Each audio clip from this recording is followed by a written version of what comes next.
Sorry in advance for any awful grammar that may be seen. That itself is scary. Also, skip to the exclamation marked sentence if you don't want the backstory. But this all started when I was a small child. My family and I moved to the UK when I was 4 years old, and the house we moved to was fairly normal, semi-detached home, nothing more. However, as a little kid, I started getting a weird, cold feeling in our kitchen, and I was terrified to be there alone. My mother would wake up in scratches after working in the kitchen after 11 p.m. specifically, and my parents got weird bruises in their sleep after going to bed on or later than 11 p.m. after being in the kitchen or living room. Fast forward to my teenage years, I would feel like someone is looking at me, and sometimes in the corner of my eye, I could see like a head pop around the corner from the kitchen into the living room, and curtains would have weird like human shapes behind them, but when you move the curtain, nothing was there. Alright, my first strongest paranormal experience. The scariest experience is when I was 16. My mother was out of the country, so in the house it was just my father, dog, cat, and I. Keep this in mind. I went to bed at 9:30 p.m. due to having exams the next morning, so I said goodnight to my dad, took my cat into my bedroom with me, and I closed the door. Soon after, around 10:30 p.m., my dad opened my door and said he's going to bed, and I saw him go into his room and all the lights were turned off. About 30 minutes later, I heard someone walk downstairs and then immediately turn around and walk upstairs again. Strange thing was, that person, when they walked up the stairs, they immediately walked down again and up again, repeating this 3 times. They were very heavy-footed. No more than 5 minutes, I heard unbelievable banging in the kitchen downstairs. The same sounds of how someone cooks in the kitchen during the day and are rushing to cook a meal. I could hear all the drawers in the kitchen being opened and banged closed. I could hear some plates moving and some glasses. It sounded like my mother and I when we prepare a meal for the family, but it was nearly midnight, around 11:50-ish or somewhere around that time. I kept telling myself this was my father. I didn't automatically believe it was something spiritual or supernatural. I walked out my bedroom to go ask my dad if he could be mindful of my sleep and the fact I have an exam tomorrow, only to see it's pitch black everywhere, especially downstairs, and it was quiet. So I went back into my bedroom and felt slightly uncomfortable, scared a burglar may be downstairs. I feel like this was my biggest mistake. The banging and moving around continued for about 20-ish minutes before I felt someone going up the stairs again and walking heavily down the hallway and stopping outside my bedroom door. This made me feel this sudden sense of impending doom and danger weirdly. I've never been like this and never had this feeling. I felt like I couldn't breathe and that it was out of my control, and only fear struck my body. I couldn't move. I was sitting up staring at the door. When this thing walked away from my bedroom door, I could suddenly breathe and felt a wave of calmness instead. But this person walked down the stairs again and continued the banging. Underneath my door, I could see a light turn on, so I decided to brave it and have a look. I went to peek through the rails of the stairs and saw the floor lamp in the living room turn off in front of me, and I ran into my room, feeling as if something was chasing after me, and felt something brush my shoulder in a sharp manner. Safe to say, I didn't sleep all night, and my dad came into my room at 6 a.m. quite angry, telling me off for running around all night, which made me freeze and confirm the fact it wasn't my dad. When I told him what happened, I froze, and he said he thought it was me running up and down the stairs, and he also said something stopped outside his door and he could hear slightly 3 knocks. We went downstairs and the entire kitchen was normal. Only drawers were opened and a few spoons and forks on the floor. All of our doors were locked and none of our outside cameras caught any movement. Only a cat outside on the street, and that's it. To this day, we cannot explain this. My mother refuses to be downstairs by herself sometimes. Very recently, she heard 3 loud knocks on our front window. When she checked our camera feed, no one was there. and she said she saw a head pop out of the kitchen and out of the corner of her eye. So she went upstairs, but she felt the need to run up because she felt a very angry, dangerous energy behind her. This doesn't always happen, and there are many other things that happened in my house I'll gladly share if someone wants. We felt positive energies in our house and childlike spirits. Feels like people or things come here when they're lonely to pass over. I can go into detail in comments if wanted, but twice something negative, which feels like the supernatural being.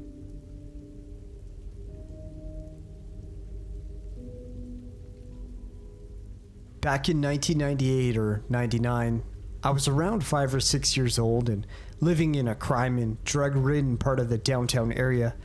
Our house had a giant backyard that was full of thick jungle-like trees and bushes that had been taken over by the earth and also random passerbys. We knew this due to the heroin needles that were around and half of the mattress that had once been on the forest floor that had since grown 15 feet into the air with the trees. There was also a path that people would use as a shortcut to the main road, so there was a lot of traffic with shady people passing through. When you're a kid, this is a nightmare of a backyard, so I was spooked since the time we moved in. I would complain constantly to my mom about someone watching me from outside my window when I tried to sleep.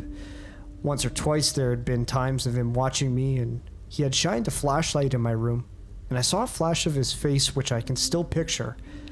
His dark eyes burned through me, and for a while I never said anything, but eventually I saw someone.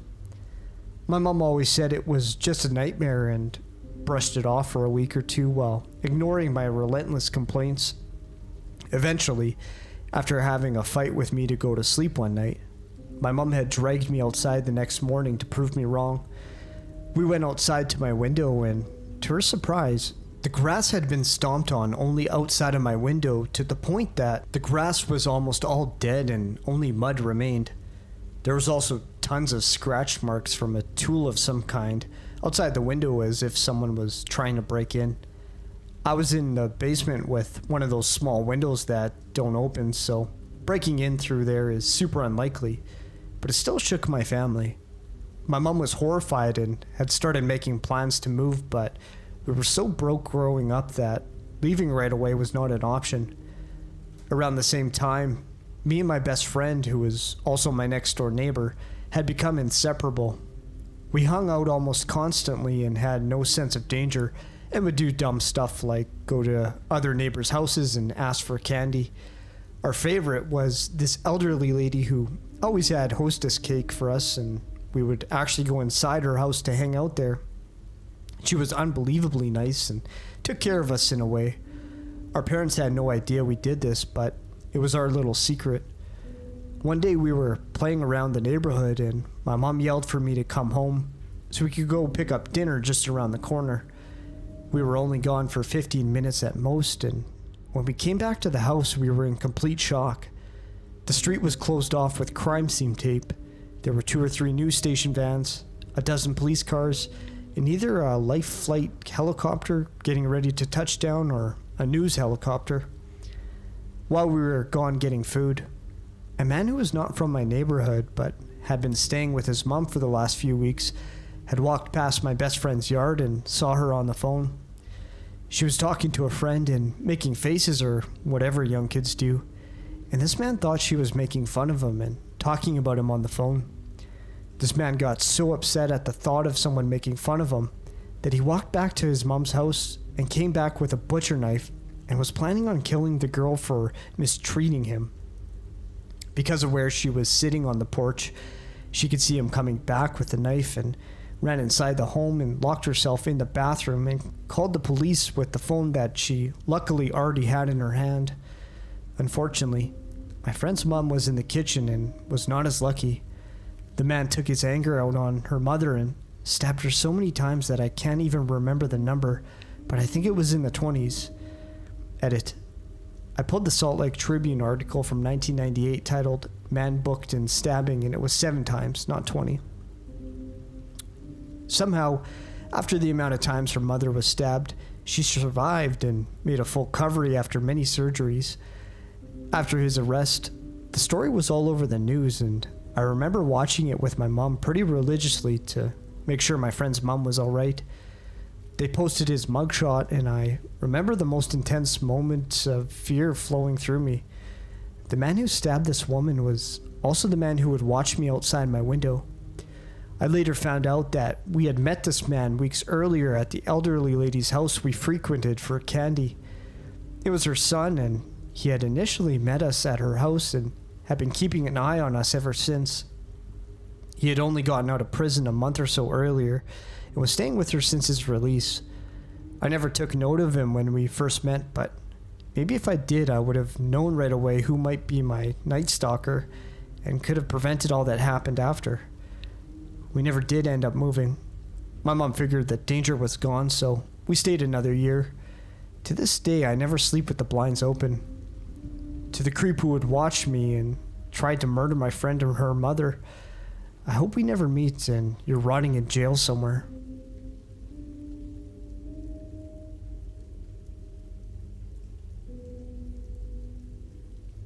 I was about 7 years old, my brother about 10. It was well past her bedtime when our mom woke up off the couch to put us to bed.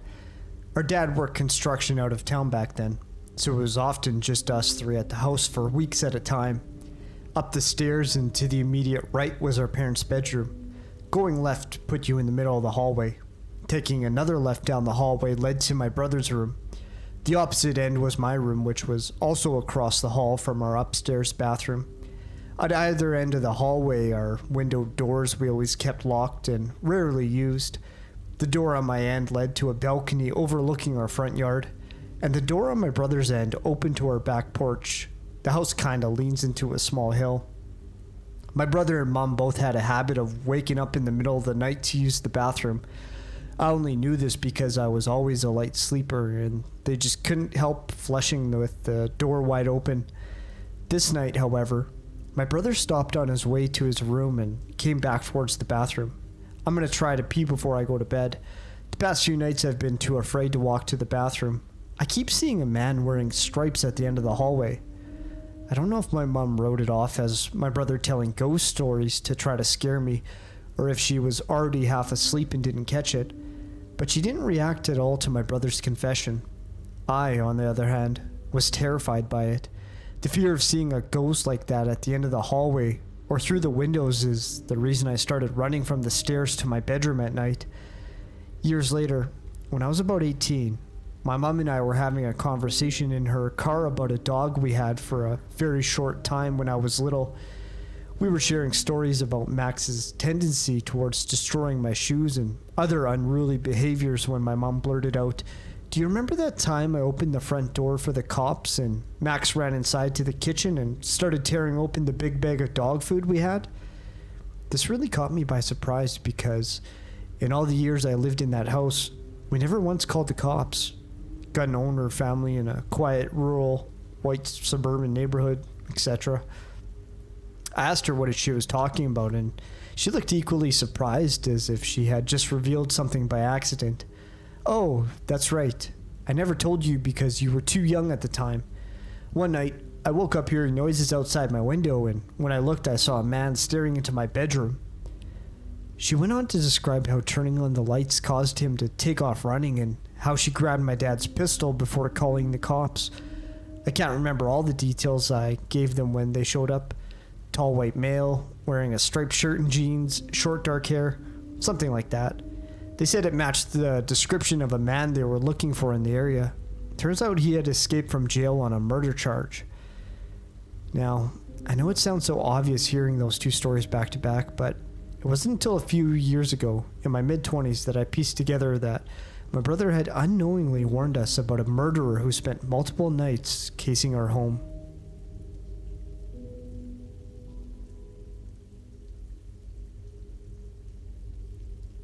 This is a true story. Every time I tell it, it pulls the eyes of everyone in the room. I'm not sure why I haven't posted it before, but upon reflecting with a friend, I decided it was time to share. In the summer of 2020, my friends, Alex and Violet, and I decided to go on a mountain vacation. COVID cabin fever had hit us hard and we were desperate to get out. We settled on a mountainous estate and planned to camp and hike at several different locations. For one night, we thought it would be fun to book a cabin in the woods. Violet's parents had rented a fire tower once and loved it, but a cabin beside a fire tower was all we could find. It was cheap, clean, and secluded. Excited to have a night where we could be as obnoxious as we wanted, we booked it. In the weeks leading up to the trip, we decided it would be a great idea to drop acid at the cabin. Violet brought an entire sheet in preparation for our arrival, and it was tucked in her bag as we pulled out of the driveway to make our way to the cabin. I remember this knot in the pit of my stomach, this aching feeling that gnawed at me. I told Alex and Violet that there was no way we could drop acid that night. Violet was mad. We turned around and got into a massive argument, but I stood my ground. I just knew that we had no business tripping that night.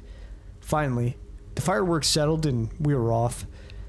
The cabin was roughly 30 minutes away from the nearest town. It sat atop a mountain. We held our breath as we rounded the busted road that spiraled toward the top. There were no pull-offs, no other campsites, just a long, winding road that led us to the cabin at the peak. We settled in and started a fire to keep warm. As dusk gave way to night, we heard the unmistakable noise of an engine on the road, then the flash of headlights. A side-by-side with 3 kids arrived and our nerves settled. They smiled, gave us a wave, climbed the fire tower, and left. We'd heard there may be occasional visitors to the fire tower, but they were the only ones who would come by. We doused the fire and moved inside, heated some hot dogs until they were lukewarm, ate them fast, and sat in the silence. You don't know how quiet it is until you're in the middle of nowhere. You can hear every rustle of the leaves, the whisper of the wind through their branches. You get so used to white noise living in the city. There's always the hum of an air conditioner or the dim roar of traffic to focus on. Here, the closest thing to white noise was the sound of our own breathing. We jumped at every noise, too frightened to speak to one another. And finally, I'd had enough. I cracked a few wine coolers, passed them to Alex and Violet, and slapped a board game down on the table between our bunk beds. It didn't take long for us to loosen, and we were laughing, having the righteous good time we'd envisioned, much soberer than we'd thought, but enough that we were able to ignore the rumble of the woods. Later, we'd all recall hearing noises in the background, the snap of a twig, the dim rumble of an engine.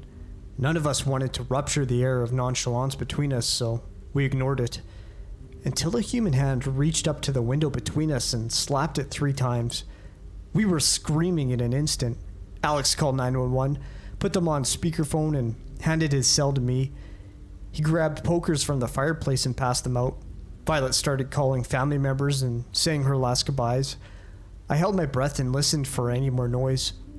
Whoever this was, whatever this was, would have heard us call 911, and now they were being careful to make a silent retreat.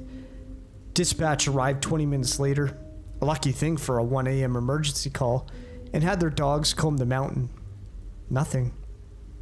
They suggested it may have been a bear, but I could tell from their faces that they didn't believe that for a second.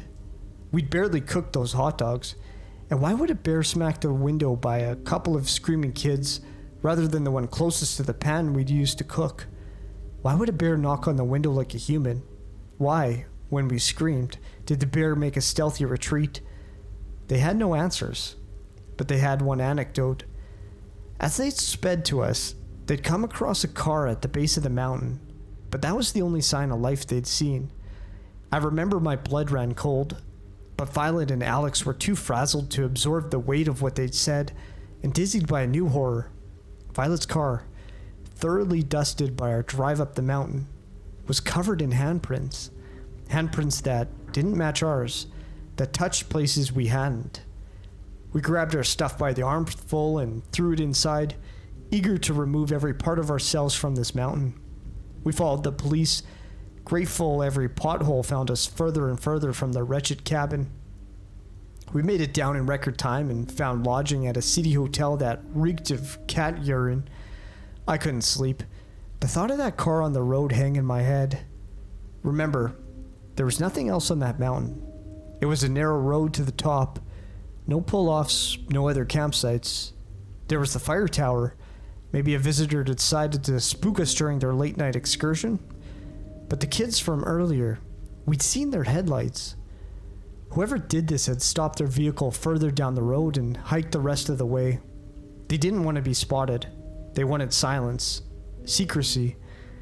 Whoever this was hadn't been looking for a cheap scare. They'd planned this. I don't think I'll ever know what the person on the mountain wanted from me. I don't know if it was a practical joke or the beginning of a night of terror. I'm grateful for Alex's quit and calling 911. I wonder if our visitor knew we had service. It had certainly been a welcome surprise to us. Perhaps that was a wrench in his plan, enough to spook him before he could make things ugly. In truth, I don't know if I want to know. I think I'm just content to say, "Midnight stranger, let's not meet."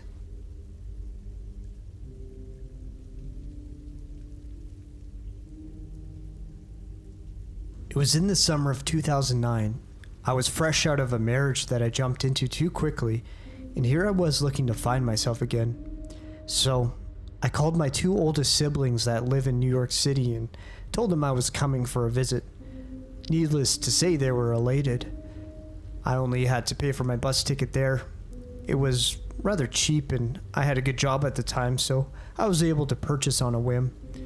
Gleefully, I packed my suitcase so full I could barely zip it, with all my favorite summer clothes, jewelry, makeup, all that. I get to the bus station and all is well. The lady at the customer service desk hands over my ticket and I wait for my bus departure to be announced. Along the way on the bus ride, we made a few rest stops until we get to our transfer station in Philly, and this is where things get weird. Everyone transferring buses gets off and a new group get on. I see a lot of strange looking people, but none stood out like this one. This guy had long, straggly brown hair, thick glasses, and a wilderness beard. He isn't bad smelling or homeless looking. In fact, he looks quite well put together, and he smelled of cologne. But he just had this creepy serial killer lumberjack vibe about him. Whenever I travel, I always take the window seat. It's my thing, and lo and behold, creepy guy sits right next to me. He starts to talk. It's innocent enough. I'm not much of a talker by nature, so I listen. He talks about his sister's wedding, sitting he had just attended it in Philly, telling me he was on his way back home to NYC. I nodded and smiled. He then said in the creepiest whisper I've ever heard in my life, "I'm going to kiss you now." And before I could respond or react for that matter, he planted his lips onto mine as if his scruffy beard scratching my face. I yelled in horror and punched him as hard as I could in his arm. He let out a loud laugh and said that he loved me and that he knew I was the one. I've never seen this man a day in my life and didn't know him from a can of paint. It became very clear to me that this guy was mentally disturbed. Just as I stood up to cross over him and go complain to the driver, a young woman appeared from a few seats behind us on the bus, profusely apologizing, claiming he was her cousin and that he had a mental disability. She offered to trade seats with me and I accepted. The whole time he's laughing and his laugh gets louder and more disturbing. That was the end of my interaction with him, but at the next rest stop, as I was getting off the bus to get snacks, I walked past their seats and saw them making out, whispering and laughing, like WTF. They were very strange people. I don't know if they were really cousins or not, but I was glad to make it to NYC and see my big bro at the station waiting. I ran into his arms as soon as I saw him, clearly shaken. He asked what was wrong, but I never told him exactly what happened. Nevertheless, he and my sister tried to comfort me, but I wouldn't spill it. I've been a frequent flyer ever since this incident occurred. Even thinking about it gives me the jeebs.